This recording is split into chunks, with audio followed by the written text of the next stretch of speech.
Let's now consider why the eurozone seems to be hovering on the precipice for so long without either collapsing or solving its basic problems.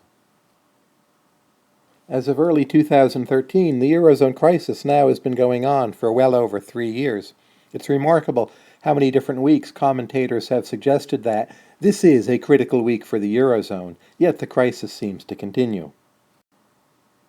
I think of this in terms of a simple model. So imagine that we have the more solvent countries, as might be represented by, say, Germany, and then also the less solvent countries, as might be represented by Greece, Portugal, and Spain.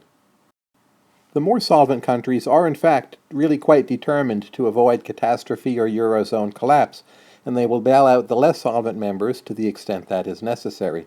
That said, they want to run those bailouts at minimum cost to themselves, most of all the German taxpayer.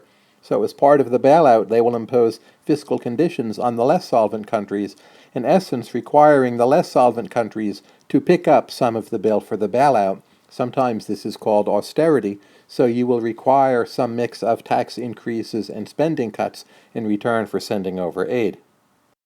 The austerity is supposed to ensure that you don't just take this new money and spend it on additional government programs. In this model, there's always a tug-of-war going on. The more solvent countries wish to impose more austerity on the less solvent countries than the less solvent countries wish to adopt. It's pretty easy to see why. Austerity is politically unpopular. People do not like laying off government employees or cutting government spending. We now can analyze two pretty simple scenarios. In the first, imagine that, for some exogenous reason, things get worse for the insolvent countries. Well, in that case, the eurozone does not fall off the precipice. What happens is that the solvent countries step up and they offer more aid.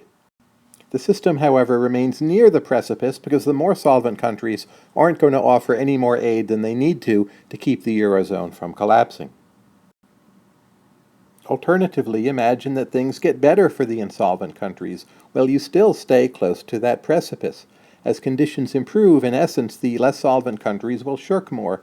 They will undertake fewer structural reforms or undertake less fiscal consolidation. They also know that they don't need to be too far away from the precipice because the more solvent countries will in fact prevent them from falling over.